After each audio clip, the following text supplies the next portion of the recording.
यहाँ तो बता सकते हैं, यहाँ तो बता सकते हैं। मेरी बात रिकॉर्ड हो रही है, इंटेलिजेंस के लोग बाहर खड़े हैं, आपको अंदाजा करें। मैं पाबंद हूँ, मुझे नोटिस मिला हुआ है। बाबरी मस्जिद की छत का जो वाकया आप कहीं बयान नहीं करेंगे। जी जी। अभी और मेरा इंटरव्यू उसमें गूगल पे आप देख सकते हैं। केस भी लड़े अभी बहुत। अभी मुझ पर कुछ केस भी थे सुप्रीम कोर्ट में। मैंने दिनाटा में आया था, बताया था उसकी वजह क्या थी। तो बहरहाल मैं आपसे गुजारिश करूंगा, उसकी तफसील इसलिए सुना, वरना तो मैं आपको क्यों कहता गूगल के पैसे खर्च करो, गूगल को देखो। सर हम ये यूट्यूब में देखे थे कि आप मतलब कहीं आपके बारे में बोला जा रहा है कि आपने 50 मस्जिदें बनाई है। नहीं 91 बनाए। हाँ कहीं 91 है। कितने मस्जिद बनवाई है? अल्लाह जो मुकम्मल हुई 91 हुई है, वो 51 है, 91 और 51 में फर्क नहीं समझते हमारे लोग। वो 91 और 51 का मसला है। वो जो 91 बोला जाए तो वो 90 लिखता है, और 51 समझने वाला 50 लिखता है। वो उनका अपना वो या पुराने इंटरव्यू होंगे या नए होंगे। वो एकदम तो 91 नहीं बनी, ऐसे से बनती है। दूसरी बात मुझे ये क्लियर करनी थी मस्जिद में, क्योंकि टाइम तो थोड़ा है, कि मस्जिद बनाने के लिए मुझे बहुत फोन आते हैं कि हमारे यहाँ गरीब इलाका है। मैं हरियाणा, पंजाब और राजस्थान का वेस्ट इलाका है, जहाँ मुस्लिम पॉपुलेशन 5% से कम है, और तबलीग जमात के लोग जो जाके कारगुजारी देते हैं। भाई मैंने इस्लाम भूल गया तबलीग जमात के जरिए, मैं उनके साथ जुड़ा हूँ। अगर कुछ लोग तबलीग जमात से सहमत ना हो तो आप हो सकता है, लेकिन मेरी क्या गलती? मेरे को जिसने दावत दी मैं वैसा बन गया। अहले सुन्नत वाले डाल रहे तो वैसा बन जाता है, अहले हदीस देते वैसा बनना, जमात इस्लाम वाले देते वैसा बन जाता। तो नौ मुस्लिमों को इस बात में बख्शा करे भाई, मैं बड़ा जख्म खाया आदमी हूँ, मुझे बहुत तलकीन की जाती है। अल्हम्दुलिल्लाह मैं खुसूसी कोर्स भी कर सकता हूँ और नतवा का कर चुका हूँ, लेकिन मुझे ऐसी तालीम करके बढ़ाता है जैसे अली बात आज ही पढ़ रहा हूँ। माफ करना भाई, एक 50 साल के पार हो गया हूँ, तो अब पढ़ने की मेरी हिम्मत नहीं रही। मैं कुरान पढ़ सकता हूँ, हदीस पढ़ सकता हूँ। मुसलमान जो लोग मसलक पढ़ाना चाहें, मसलक मेरे अमल के लिए, वो मसलक आपके अमल के दावत के लिए सिर्फ इस्लाम की बात में मेरी कोई कमजोरी हो तो मुझे टोके, मसले की मामले बिल्कुल ना टोके, मैं बिल्कुल पक गया हूँ। आपसे गुजारिश है जो लोग इस्लाम कबूल करें उनको भी ना छेड़े, वरना मुसलमान को कोर्ट में खड़ा कर दूंगा। मैं इतना छिड़ चुका हूँ मुसलमानों से। ये मुसलमान खुद के लिए, बीवी बच्चों के लिए फिक्र करते नहीं, मसलक की फिक्र लेके बैठ जाते हैं।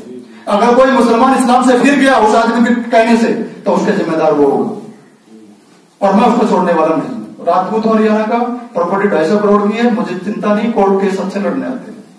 मसले की मामले पर किसी मुसलमान को बख्शने वाला नहीं हूं। आप अपना अमल कीजिए, अपनी बात कीजिए, मुझे कोई टेंशन नहीं। नौ मुस्लिम को मत छेड़िए। जो जिस चैनल में आ गया मेरे पास आया है, इस्लाम कबूल करते हैं। अगर आप लोगों को ये लगता है कि मैं मुसलमानों की, नौ मुस्लिमों की खिदमत करना चाहता हूँ, आप अपने मसले में बेशक बनाइए, मुझे कोई टेंशन नहीं। मुझे मालूम है 73 फिरकों में से हर फिरका दावेदार जन्नत का होगा, मुझे कोई टेंशन नहीं। मैं इस पर पक्का ईमान रखता हूँ कि आप चाहे जैसा बनाइए उसको, नमाजी परहेजगार बना के रखिए और दाढ़ी टोपी वाला बनाइए। आपकी दाढ़ी नहीं आई वो कोई बात नहीं, लेकिन वो नौ मुस्लिम उसको पूरा सुन्नत का पाबंद होने दीजिए, क्योंकि दाढ़ी रखने के फायदे मुझे मालूम, टोपी पहनने के फायदे, और ये कुर्ता पहनने के फायदे भी मुझे मालूम है। उसका मालूम है कि ये घुटने से लेकर यहाँ नाप तक ये सतर है, सतर ढकना फर्ज है, इसको जाहिर होने से बचाना वाजिब है। जो लोग इस पर बहस करते हैं वो एक अलग विषय है, मैं उस पर जाना बिल्कुल नहीं चाहूंगा कि कोई हाथ मान के यहाँ नमाज पढ़े वहां पढ़े, हदीस से साबित है। इस पर कोई बहस कभी ना की जाए। अब तो मौका आ गया हम एकजुट होकर बात करें। हमारे इमाम जो होता है उस पर वो चाहे किसी भी मसले का हो, इमाम के पीछे हाथ मार कर नमाज पढ़ ली फिर उसकी तौहीन करे, अच्छी बात नहीं। मैं आपसे गुजारिश करूंगा कि ये दौर बड़ा, उन लोगों ने टेंशन डालने की कोशिश की है, इसमें टेंशन आने की जरूरत नहीं है। बहरहाल अल्लाह से दुआ करें, अल्लाह रास्ते बनाने वाला है। ऊपर वाले की कठपुतलियां चलती हैं, मोदी जैसे लोग बहुत आए बहुत चले गए, और आएंगे और चले जाएंगे। जिस दिन मुसलमान आएंगे उस दिन देखिए नजारा अलग होगा। अब अच्छे ईमान वालों की छटनी होने की जरूरत हो गई है।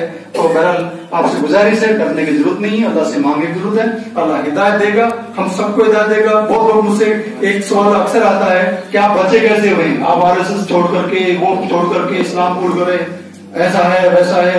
आपको मारा किसी ने नहीं, जब मेरे मौत देने वाला अल्लाह है, इसके सिवा मौत किसी के हाथ में नहीं है। हर जगह स्टेज पर जाके बोलता हूँ, वो सवाल करते हैं कि आप बाबरी मस्जिद के गवाह क्यों नहीं बनता। मुझे कोई बना नहीं रहा, मैं कैसे बनूं भाई?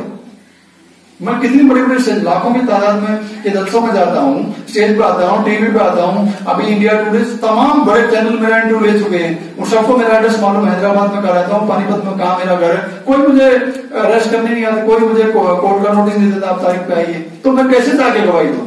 सुप्रीम कोर्ट में गवाही, किसी कोर्ट में गवाही ऐसे थोड़ी होती है, जिसको बुलाया जाता है उसकी गवाही होती है। तो आपसे गुजारिश है कि जो सवाल हैं समझ कर किए जाएं, क्योंकि एक आदमी की जिंदगी वक्त के हिसाब से